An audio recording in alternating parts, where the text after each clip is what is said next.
अब अगली खबर जो है दरअसल वो खबर है जिसके लिए हमने बार बार कहा था कि हमारी जिम्मेदारी है कि हम उन खबरों के साथ जुड़े जिसका सरोकार आम लोगों से है। ब्रेकिंग न्यूज के लिए किसी न्यूड फोटो शूट की जरूरत नहीं होती। आपको याद होगा 27 जुलाई को हमने महाराष्ट्र के नासिक से एक ग्राउंड रिपोर्ट आपको दिखाई थी, जहां आदिवासी समुदाय के लोग आजादी के 75 वर्ष बाद भी बांस की बल्लियों पर चलकर नदी पार कर रहे थे।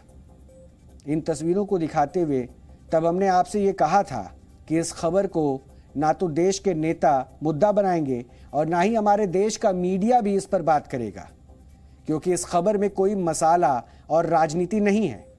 लेकिन हमने इस खबर को दिखाने का फैसला किया और हमें ये बताते हुए खुशी हो रही है कि अब इस गांव के लोगों को नदी पार करने के लिए एक पुल मिल गया है, जिसकी उन्हें सबसे ज्यादा जरूरत थी, जिसके लिए वो संघर्ष कर रहे थे। अब ये दो तस्वीरें हैं, एक तस्वीर 2 दिन पुरानी है और दूसरी आज की तस्वीर है। और इसमें आप देख सकते हैं कि अब यहाँ नदी पर एक पुल भी बन गया है।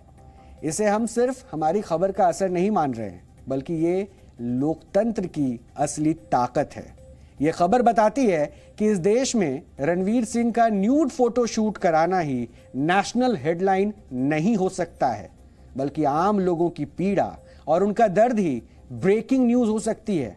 और हम डीएनए के जरिए इस बदलाव को लाना चाहते हैं और लगातार हम इस बदलाव की इस कोशिश में जुड़े रहेंगे।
महाराष्ट्र के नासिक जिले के त्र्यंबकेश्वर तहसील के सावरपाड़ा गांव में बाढ़ की वजह से एक पुल बह के गया था।